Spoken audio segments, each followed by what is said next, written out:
Perfect.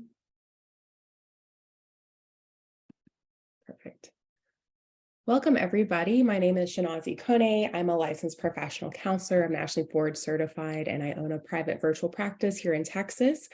I'm here today to celebrate Women's History Month with you all, as well as to navigate and facilitate conversations around aspects of mental wellness and mental health regarding toxic masculinity, the importance of allyship, and how to reduce stigma, specifically around mental health within the workplace. And so today we're going to have a lot of time to ask questions, to interact. And so the session is recorded, and we'll go over some group rules to create some safety, but I welcome everybody to share their voice and their face if they're comfortable.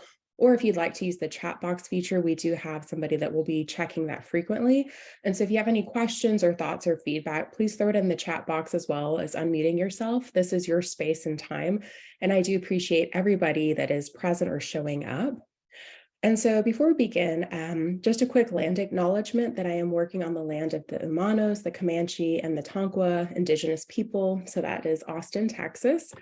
And today we're going to be talking about a variety of things. And I do want to hold space and recognize with the recent issues within this world, especially what happened yesterday in Tennessee, I do want to hold space for that and recognize that if there is things that are coming up for you where you can't be fully present, please take care of yourself throughout the session. You're welcome to chime back in or be active in the ways that are best for you. And so let's go ahead and start. And so this is just a general understanding of what we'll be hoping to cover. We'll talk about ways around mental health stigma, the discrimination and harmful effects of it, as well as how to create and foster allyship, and then some strategies around coping that can be universal. And then there's going to be some slides around some strategies of resources and how to implement an anti-stigma workplace.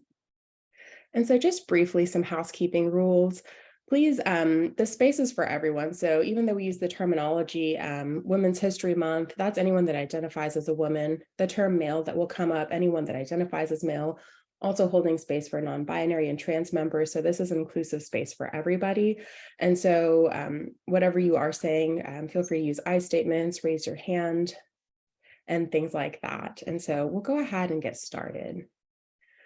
So first off, I want to just hold space and acknowledge what is happening in the workplace. You know, there's a lot of feelings behind Women's History Month, a lot of things around mental health. And so this is a space for you to share and hold meaningful conversations, experiences.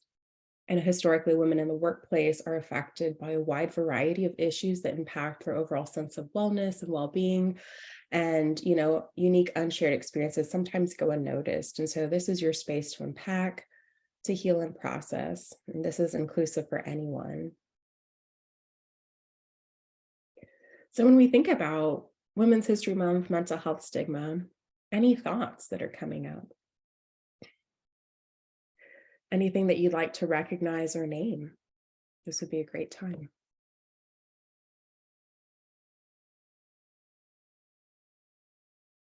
Also recognizing throughout this presentation, there's going to be opportunities to learn and grow together. And so I did create moments to provide some information. You'll notice throughout the slides, there's going to be a lot of citations for this presentation, just so you have some resources and understand the footing of where I find this information.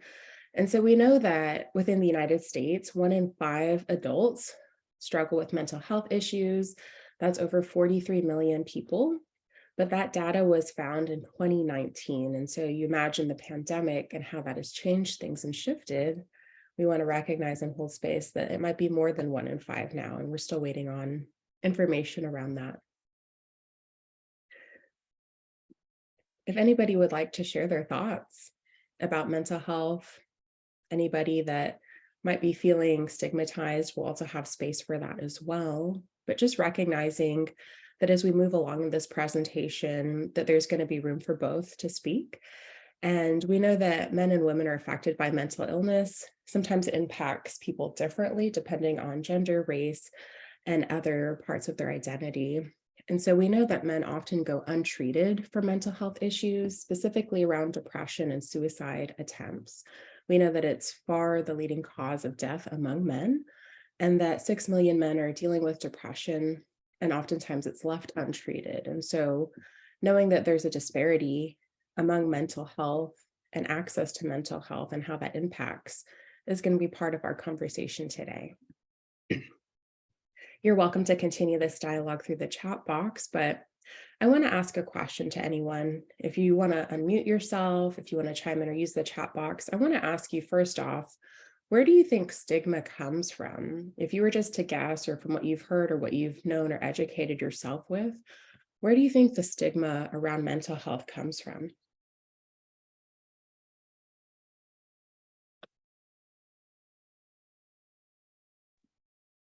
I'll give it a shot. Okay, thank you so much. Yeah, I think the stigma comes from the nature of the material being very sensitive and usually, ambiguous and even scary to almost everybody. So not wanting to be confronted by it and trying to control when you're confronted by it. And so that's why it's a stigma, so that it doesn't get brought up socially and then you don't have to think about it. Yeah, so bringing it to awareness can create feelings of discomfort, especially if you're not understanding exactly what that means or what that looks like. Thank you so much for sharing. Yeah. Anybody else have any thoughts about stigma, and where do you think it comes from, or what have you picked up along the way? So I do think a lot of times that it's a weird, it's a weird circle of it's just unknown. Like there's so much that is unknown about it, and Yeah, which creates silence, which creates more lack of knowledge, and it just kind of it's an Ouroboros that just kind of keeps fitting on itself in a while. If I might speak for other people in the chat, we have toxic masculinity, obviously, and I think there's a whole bigger conversation about that. Previous generations not being as open about mental health as we are now, which definitely. We also have, I think for a lot of us, the culture that we were raised in didn't acknowledge mental health. It was something we didn't talk about growing up. exactly. Yes. Yep. So that's what we've got in the chat. Yeah, thank you so much for sharing that, because everything that you all mentioned is actually going to be covered in the next slide, as well as throughout our presentation, where, there's unknown, there's silence, there's discomfort. We don't know how to handle it. And so you're going to leave today knowing how to address it and how to become anti-stigma and to advocate for those with mental health issues. And really, stigma comes from a lack of understanding, overall, this fear of inaccurate information. And sometimes the media will, present it in a negative viewpoint. And so mental health stigma can be broken down into different categories. These were the four general that were the most popular. In terms of social stigma, that's your attitudes of disapproval of somebody or some group of people experiencing mental health issues, mental health illness. And often this leads to discrimination, avoidance, rejection. And it also allows the person to move into the self-stigmatized, where there's guilt and shame, so that it is not discussed or shared, that there's the sense that it's a character defect and something is wrong, when in fact it is not. The self-stigma can also be internalized with, shame spiraling and isolation, and it can lead to depression and anxiety. And so it's important to acknowledge the different types of stigma as we work through this together. There's even a professional stigma around people believing that if they go get help, that it's just going to reinforce the mental health issue and it won't break the cycle, which is not true as well. It's a myth. And then also, somebody spoke about the cultural differences, right? So cultures interpret mental health and mental illness in different capacities, depending on if it's a collectivist culture, an individualistic culture. And so there's different interpretations that can also stem back into religion. It could be a religious issue that's why you're experiencing this struggle or this misunderstanding. And so if we can understand the various types, then we can also work through destigmatizing all these areas of mental health. And so there's so many harmful effects of stigma. Somebody mentioned toxic masculinity, which we'll get to, but overall, there's so many that I couldn't include all of them. But overall, it leaves the person feeling hopeless. Their self-worth is diminished. We talked about anxiety and depression and other symptoms, even a loss of connection, right? Not feeling like you can connect or share what's going on in your world. And that can also decrease the understanding around mental health and to seek the treatment that you need. And that impacts your work life, how you show up at work, how you engage with your colleagues, your peers, your leadership team. And so, if anybody would like to share, what have you noticed in terms of harmful effects of stigma, or people, even yourself included, if you'd like to remain anonymous, that's okay. But what has been your story or your history of wanting to seek help or to talk about it, but not feeling like you could, or that there wasn't safety either within the relationship, the community, or even the workplace?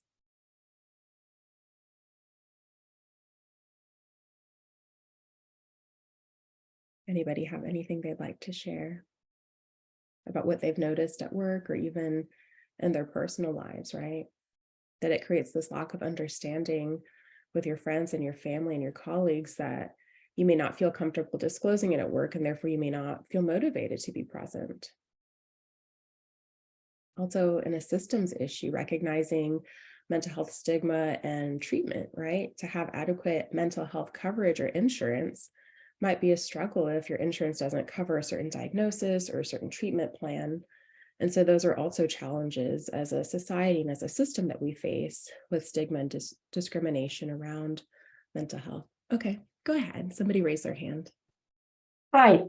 Yeah, I know from my personal experience, when I started looking at, mental health help and things like that, it's just not knowing where to start. And that can be like so overwhelming because you go through such range of emotions and feelings as you kind of, starting to navigate like, okay, well, I do need to talk to someone or whatever it is. And just so much information, so much wrong information, and doing that independently. If you don't feel like comfortable talking to somebody, or until you find that professional, Mhm.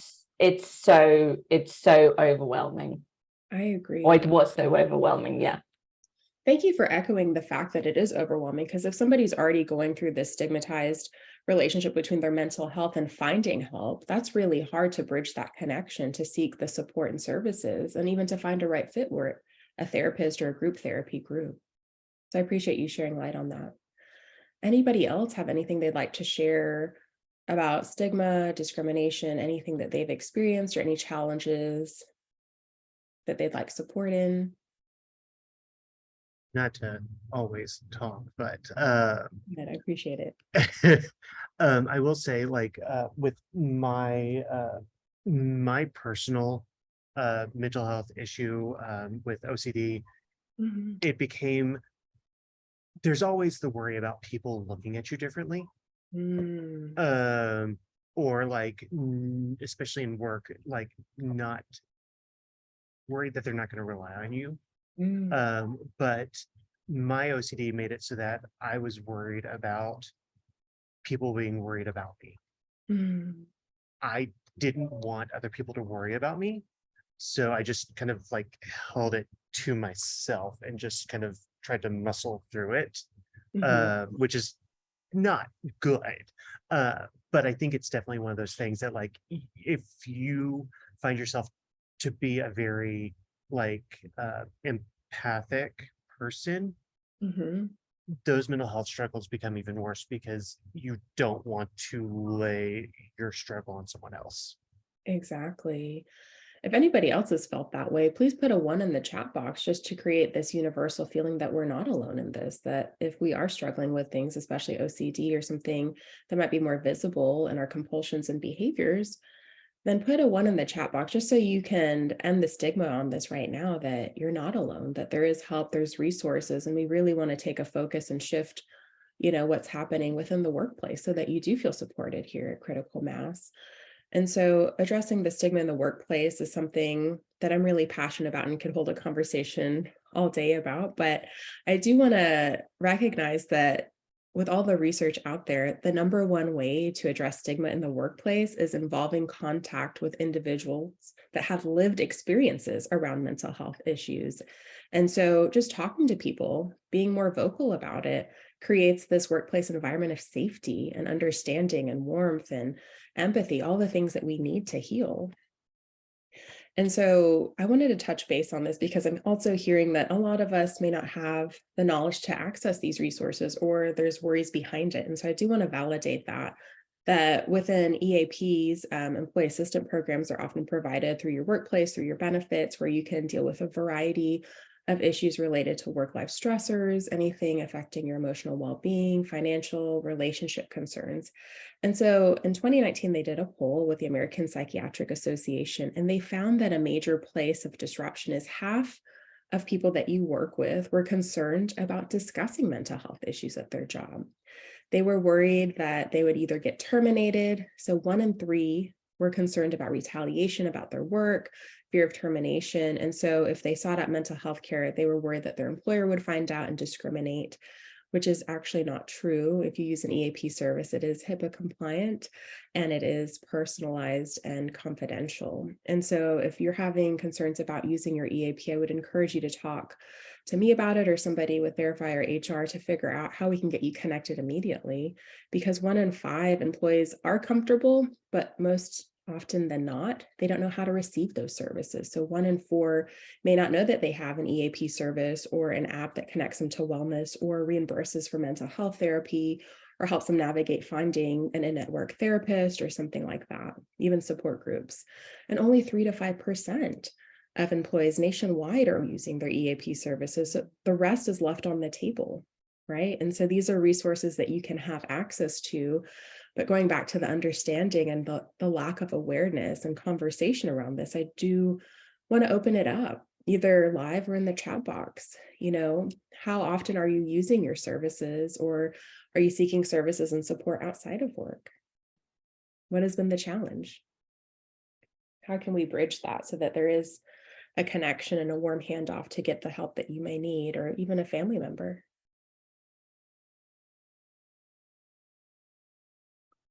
Shanaz, can you explain EAP services? Yes. So EAP is just a terminology for employee assistance programs. So oftentimes your workplace will connect with your benefits. So it's part of your health insurance. So EAP can be separate than your mental health benefits, meaning you might get an allotted like 8 to 12 paid sessions per topic. So you can use like 8 to 12 sessions to talk about anxiety, and then other sessions around like parenting or life transitions. And so EAP is really designed to assist you within the workplace to help you find a therapist immediately. EAP is a quick way to connect with somebody, but it's not necessarily long-term care. So if you have like a diagnosis of bipolar, schizophrenia, mood disorders, and you want to have more than 12 sessions or whatever is allotted with your company at critical mass, then you would find somebody that's still maybe within your insurance network. So say if you have Blue Cross or Aetna, Cigna, then you have these contracts with therapists where you can have sessions once a week or twice a week, depending on what the support is. And so employee assistance is really a bridge to get you to long-term therapy if you like. Some people use it just for life changes, and so that's why EAP is a little bit limited. But I would encourage you to ask your HR how many sessions are provided, and is it per life stress or topic, or is it per a diagnosis? And you can get assistance immediately. And the thing with EAP is sometimes your EAP therapist has their own practice and can work with you outside of that, or it might mean that you find a different therapist. So those are things to also be mindful of when you are using your EAP services within your workplace. Now, if your workplace offers mental health coverage and mental health support, then you can help yourself by calling the number on the back of your card and talk to somebody, or you can go online. And if you need provider searches for that, I'm happy to also provide. There's an inclusive therapist directory that you can search and find inclusive therapists that take your insurance. Verify is also a great resource for inclusive therapy. And there's things like that that you can navigate. But if anybody has specific questions, I do have my email at the end. So you can always shoot me an email and I can send you some information or walk you through that specifically if you're really stuck and don't know how to get to the next step.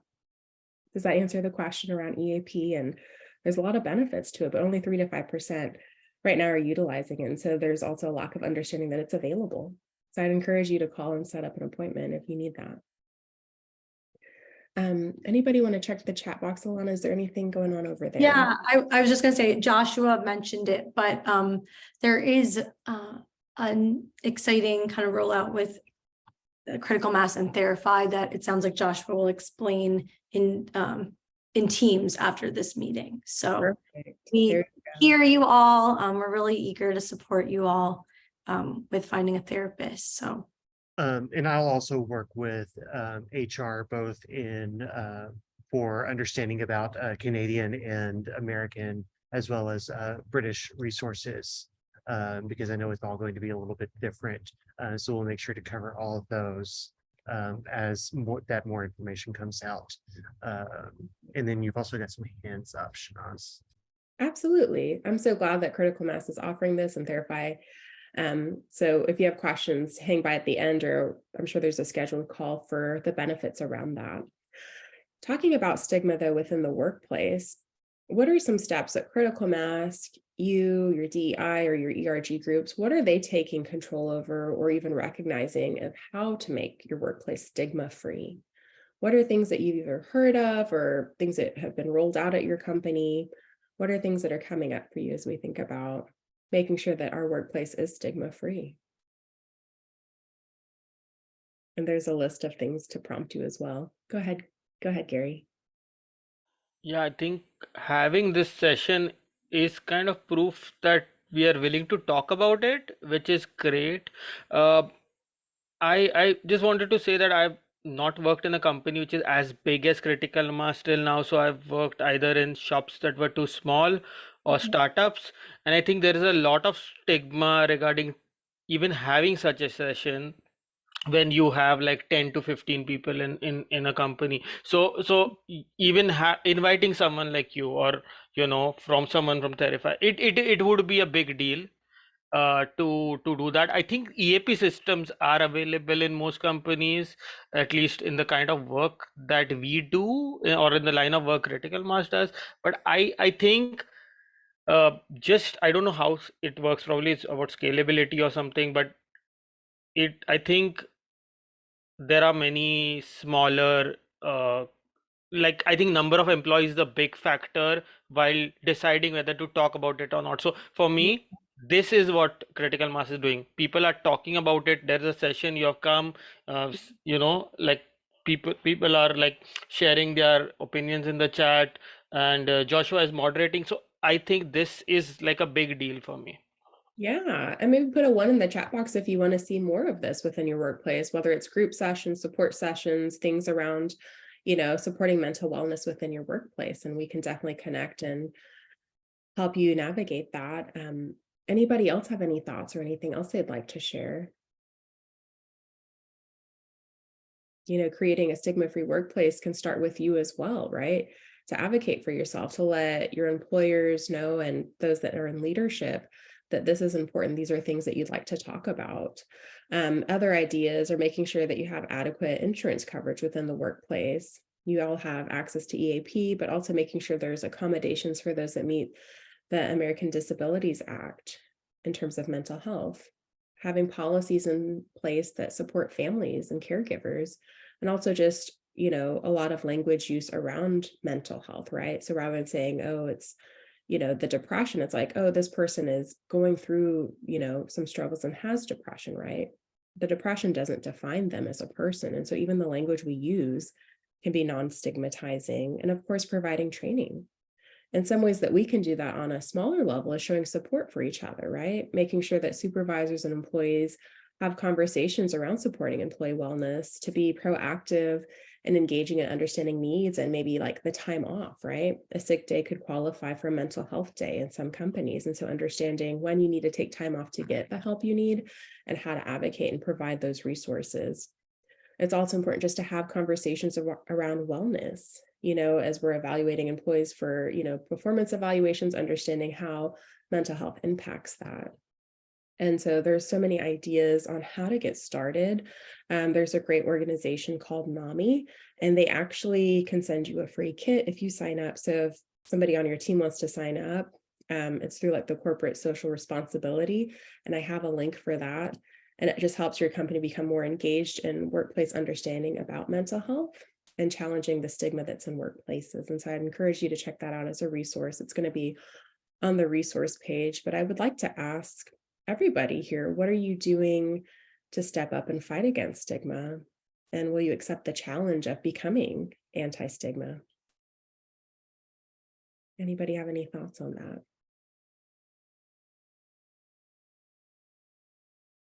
And we can continue the dialogue. I do want to be mindful of the time and also leave space to talk about toxic masculinity and the society impacts. And so we see that often in our culture, in our workplaces, in our community.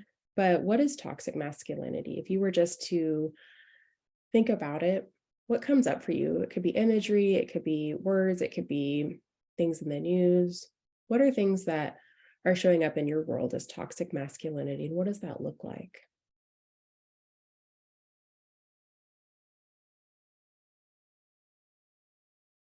And you're welcome to unmute yourself or also engage in the chat box, but we understand it from enforced restricted behaviors, right? So this is amplifying the male dominance and power structures. It might be where, don't cry or don't express your feelings. I know this can be common in specific cultures, but across the board, it's the boys will be boys culture. They can get away with things, rigid masculinity norms that create guilt and shame and internalized mental health issues, because then we're not really talking about what's happening to males and how mental health and depression and all these things impact their wellness. And then it creates a barrier to get the change, right? To get the resources. When you can't express your feelings, how can you do that, right? In therapy or with somebody you trust? It creates a lot of restrictions. And so I'm curious what you all are thinking of as we talk about this.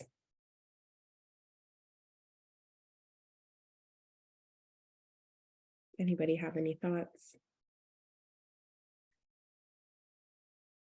All right, let's go ahead and move on.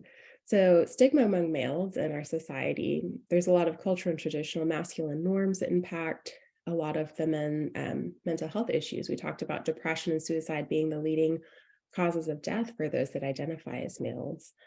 The whole notion that culture plays out that, you have to be strong, you have to walk it off or get over it. And, we see that a lot, even in the media. There's times where I've watched like sports commentary and a player is crying and somebody's holding him or something is happening and they make a big deal about it when it's really a normal human response to share emotion and to cry.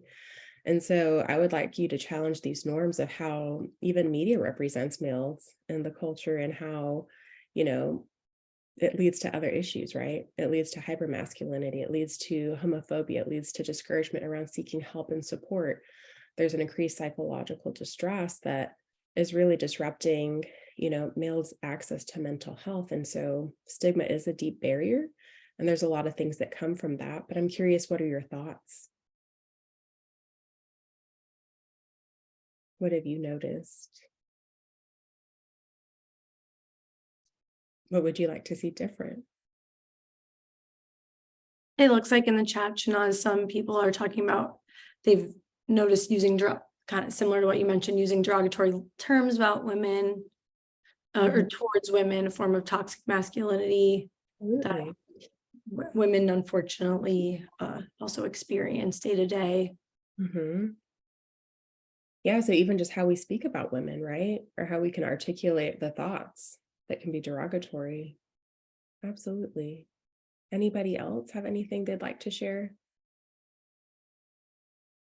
I think Go ahead. there's a strange history potentially to the logic and rationale of masculinity, where some would argue that part of the point is if we move slightly away from the toxic elements, that if you are strong, you can take care of others, but that goes to obviously a bad place when it becomes toxic. And that you just reminded me, just bringing in how that kind of spills over to how women are treated within those expectations, that there's just this general like discomfort with perceived weakness. Yeah, so that dichotomy is just very interesting to me. Absolutely. Thank you for sharing that. And I think that dichotomy also impacts, work relationships too, right? What can you share? What feels safe? What happens when somebody says something? How is that addressed? And how is the company handling those parts and pieces? And it starts with just understanding where that comes from. So I appreciate that. So moving on then to allyship. When you think about allyship, what are some terms and things that come up for you? Like if you were to think about it, what's the first thing that pops up? And please share that.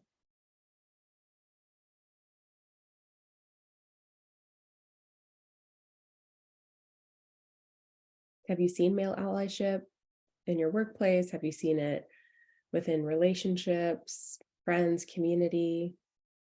Because male allyship is very important for destigmatizing mental health. You know, male allies can support progress through gender awareness, gender equity. And so a male ally is anyone that recognizes and celebrates the different qualities of women that they bring to organizations, team leadership, that those qualities are valued equally and publicly, right? Because sometimes you might get a note or something about how things are going, but I think it's also important to have workplace recognition publicly to include the fairness, the equity, and inclusive workspaces where everybody is valued regardless of their gender. And so as you think about male allyship, I want you to really recognize what is it that you could be doing to promote that? How can you celebrate the differences in workplaces as well as celebrating women and making sure that it's a safe place to do that, where everybody has an opportunity to be recognized and to have the support when it comes down to leadership and even one-on-ones. And so fostering allyship is really important, right? Because we know stigma and discrimination are very prevalent in workplaces. Employees are increasingly aware and trying to address this like they are today. And so there's so many ways that allyship can also be part of the workplace culture. And so I'm curious to see what your thoughts are on that. What have you noticed? What have you seen? What would you like to see more of? This might be a great opportunity to share.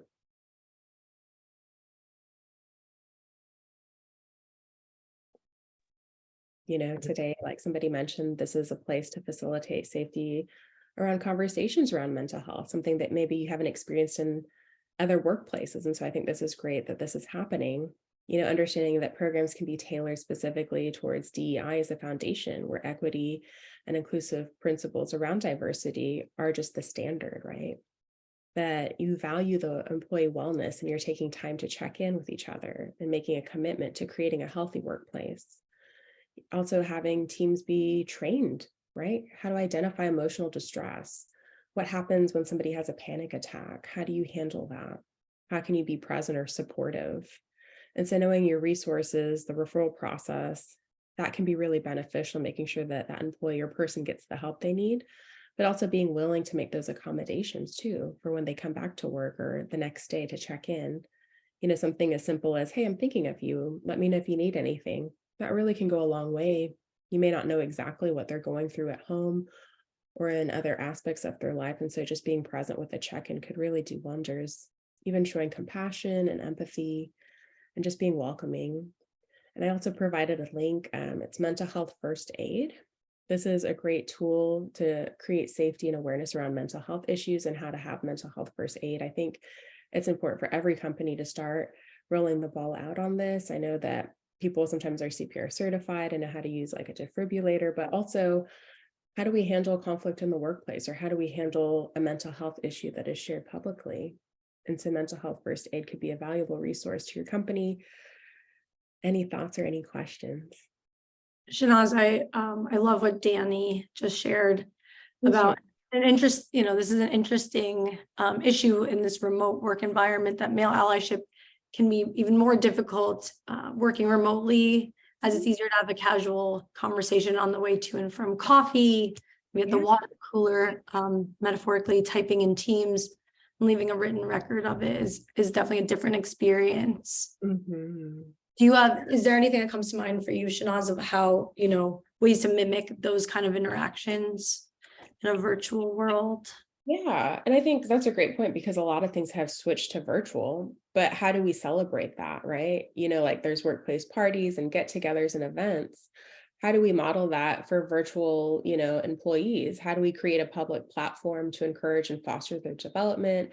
How do we create safety? And I think that's just creating things throughout the work week or month where you do have time where everyone can come together and share the wins, share the highs and lows, and just have more of that team support. Even those one-on-one check-ins or even within your small groups your ERG groups or other things to plan things to, celebrate that. And so I think that's a great question. I think there has to be some creative ways with the remote world, but I do believe it's possible to integrate that into the workplace culture and create that dynamic where we celebrate and we care for everybody, regardless of their mental health, regardless of, however they identify, that this is an inclusive, safe place within the company as well as the virtual world. And so I would encourage you to maybe to have a think session with your leaders and to see what you'd like to see more of, right? Would you like to see more things built around employee wellness and engagement? Would you like to see more things about dialogue and conversations?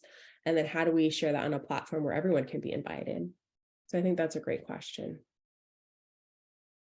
Any other questions in the chat box, or anybody would like to share ideas around how you are fostering allyship or how you're wanting to make the workplace more tailored towards anti-stigma?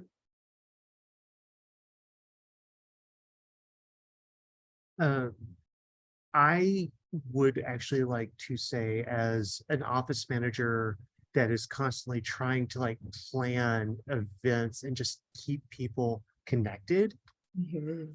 I'm always looking for ideas. So if you work remote and like you feel yourself just kind of disconnected from anybody that isn't directly a report to you, please reach out to your office managers and go, hey, I feel left out. Here are some ideas for things that could be done. I'd love to help out. Mhm. Because like me being in person, I personally don't know like what would be fun for someone remote to do, what would be considered. So we would always love to see things like that in that form as well. I love that. And that creates a platform where everybody's voice can be heard, right? If you want to see the changes, then definitely advocate and share those with Josh and see how you both can implement that, right? That's a great idea. Anybody else?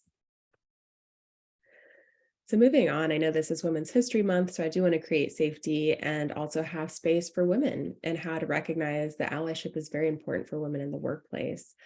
And so thinking about this, I know that the company's probably celebrated women in the workplace in various ways, but what have you noticed? And what comes up for you in terms of allyship? Because to be an ally also requires us to do our own work to own it, right? That, hey, we're not perfect, but we're striving to understand who we are, the values. Understanding core beliefs and blind spots are very important when it comes to your views about women and work and leadership. And so it really starts with each person, understanding that it's your responsibility to educate yourself about the barriers that women and underrepresented individuals face on a daily basis, right? There might be a lot of unspoken challenges that are in front of you that you have not noticed yet. And so this is an opportunity to create awareness and conversation. Anybody have anything to share? It could be something as simple as listening, right? Creating space to listen with an open mind, to understand their lived experiences and understand their viewpoints, to be active and being an ally, to address that there might be some gender gaps or inequalities in your workplace and that you're taking, actionable items to be recognizing that as an upstander, not a bystander, right? We're not just going to sit aside on the sideline and just notice that happening. We really want to speak up and to advocate and to listen to women's perspectives. And so, what are things that you're doing to either educate yourself? What have been some ways that you've recognized your blind spots, or what is your commitment to allyship for women in the workplace? And even beyond that, right? Women in your community, your family, your friends, your circles. How can you be an ally? I will say one thing. I do feel really supported by the men that are on my team. And the way that they make me feel supported is in like they have really specific ways that they do that. Like sometimes I'll be the only woman in like kind of a high pressure meeting where we're all really debating creative ideas and it's just like getting intense, and I might have like a viewpoint that's like, pushing against the grain of things in the moment. Mhm. And the fact that some of my male colleagues will like really listen to it, consider it, amplify it and say like, let's take another look at that. Like, that makes sense instead of just being like, what do you mean? Or, being dismissive or just quiet. Yeah. I love that. I'm so glad that you have people on your team that are willing to create space to listen and to be like, yeah, this happened. Let's hear your thoughts and let's support that. It means so much to me to be supported in that way. Oh, I love that. And that's probably just like one example that you have. Are there any other people that would like to share? It could be one specific example for people just to really soak up and say, hey, I could probably do that the next time I'm in a meeting and it's all guys and just one female.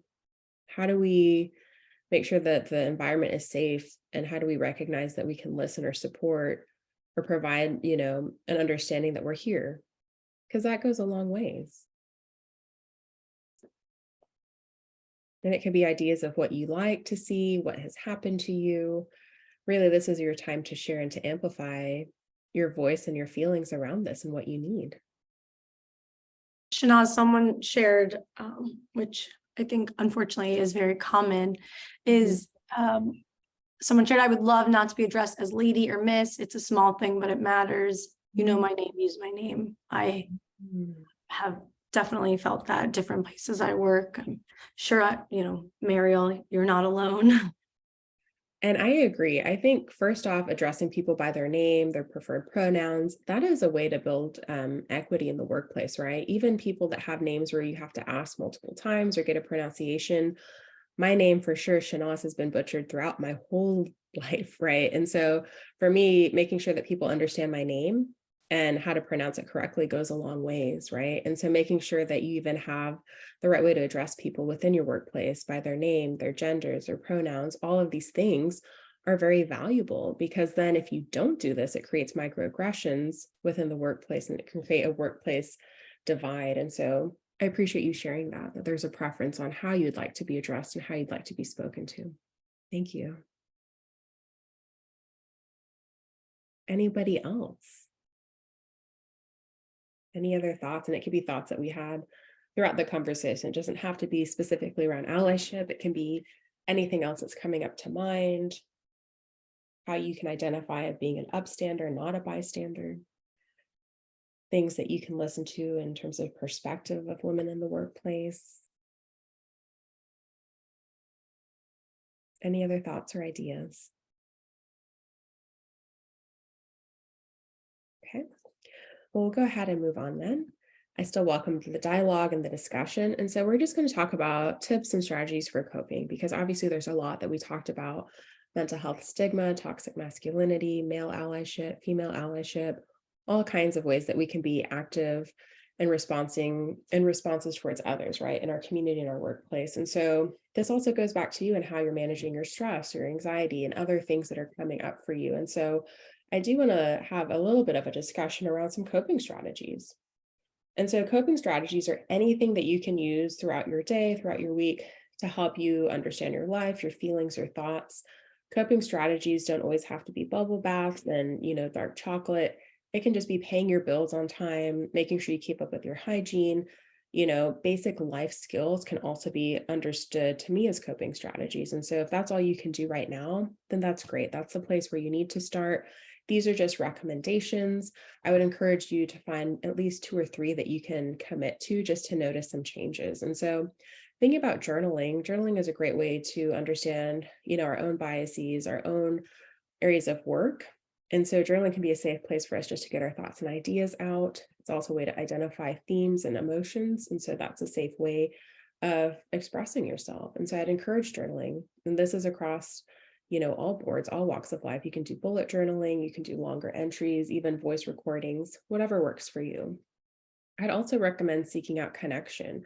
Whether you work in a virtual world or in person or hybrid, there's always room to connect with somebody besides yourself. It can be connecting with nature, it can be connecting with your pet at home, it could be a phone call with a colleague or a friend. Really find ways to connect, because we noticed since the pandemic, from a mental health side, that there's a lot of disconnect. There's a lot of social anxiety, a lot of things around reintegrating yourself as a person. And so know that you're not alone and there's help out there. But really, if you can find a way to connect, even if it's with your breath or breathing, we'll do that towards the end just to give you a sample, but just checking in with yourself. Also, mindfulness and meditation. Those are great tools to utilize in processing self-discovery, where you're at. Mindfulness is just being present in the moment without judgment. So it could be something as simple as going on a walk and just noticing the breeze, or noticing the warmth of the sun, noticing the color purple. It's really just being present without judgment, noticing one thing at a time. And so it can go a long ways with reducing stress, anxiety, and other mental health stigmas. Meditation is also really important. So creating time and space throughout your day. Maybe you have a little meditation break after this to decompress, and maybe you stretch and get some water or a snack and just check in and ask yourself how you're feeling. That can be a simple way of honoring yourself and the here and the now. Also focusing on nutrition, right? So the foods that we eat, how does it energize us? How does it deplete us? How is it serving us in the ways that we need? And so just looking at your nutrition to boost yourself, right? We know with mental health, with depression, it could be a vitamin D deficiency as well. So making sure you get sunlight. The first 10 minutes of your day exposing yourself to sunlight can actually channel your whole body and your central nervous system. And it can help you lead to positive thoughts and better thinking and clarity. And so just imagining spending some time for yourself outside, what that looks like, what it feels like. Other things with nutrition, making sure that your gut health is in check. So pre and probiotics are so important. We're seeing a lot of data and research that the stomach is the second brain. I think that's what Apple came out with today in their article, but the gut is so important. It's connected to our mental health. So if we think about all types of health, everything is connected in our mind and body. And sometimes in life, there's a disconnect. And so finding simple strategies about eating more whole grains, whole foods, less processed things can actually lead to better mindset and mentality. And so I'd encourage you to explore that in the ways that serve you. Also thinking about restorative rest, taking time apart from the day. It doesn't have to be a physical rest or a nap. It could be restorative rest where I'm taking a break from technology or TikTok or scrolling or whatever else that might be taking up your energy and headspace. Restorative rest could be so many different things that I'd be curious to ask you, what have you been thinking of when you think about rest or some of these strategies? What comes to mind? Because sometimes we can think about, oh, that sounds really great, but when it comes down to doing it, it's really hard or there's some resistance. And so as you think about these things, I want you to find 2 or 3 that work for you that you can commit to. And it could be just a check-in of like, on a scale of 1 to 10, how am I feeling, right? 10 being the highest of like sadness or anxiety or stress. And then trying these things out and noticing it could be a 4 or 5, maybe it's a 6. So noticing how these things change for you can be valuable tools in moving forward, also seeking professional therapy. I also want to say finding balance in life is so important. We talk about work-life balance, but if we can change that to life-work balance, that changes how we feel and how we think about our priorities and our time.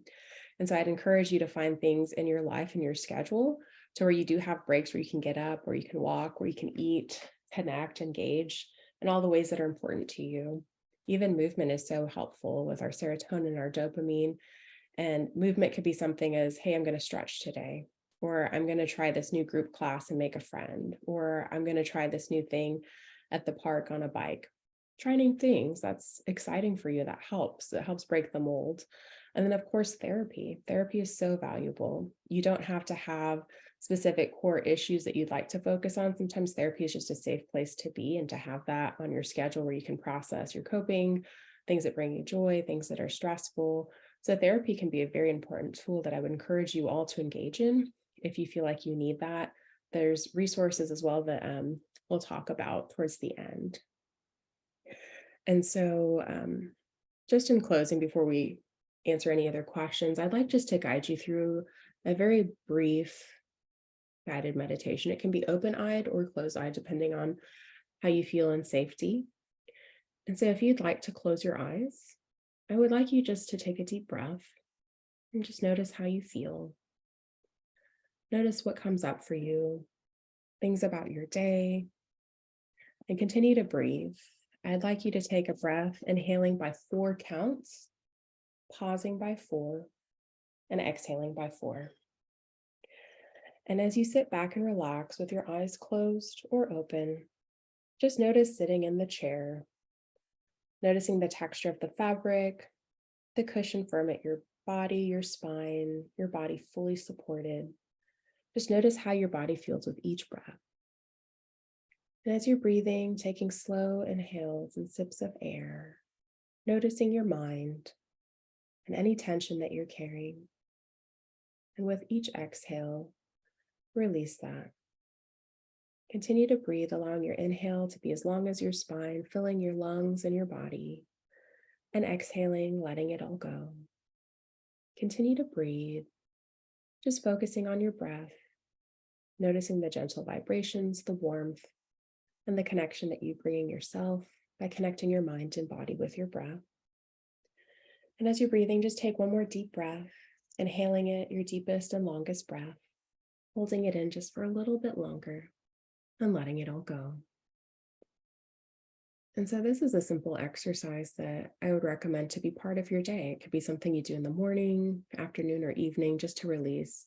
These are strategies I like to use when we're creating a work hygiene where we close our work down for the day, where we log off if we're remote or in person, and just taking this as a moment to close out the day, to let it all go and to contain it at work so that you can be present in the other identities and parts of your life. And so I'm going to move on to some questions. I have plenty of answers for you. If you'd like to ask, you can ask in the chat box, you can ask live. You can also email me if you are not wanting to ask publicly. I'll also be able to answer that for you. So this is your time and your space. I do want to be mindful of your time as well. So if you have any questions, I'm here for you. Feel free to answer those, and then we'll move on to some resources, okay?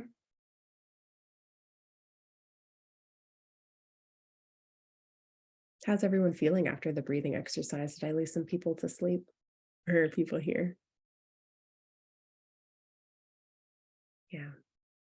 Okay, well, if you have questions, feel free to ask them throughout. I just want to touch and highlight on some great resources out there. So if you click the link, it's going to take you to a stigma quiz to assess your own bias in your own areas of work that you can do for yourself, one-on-one or with your therapist.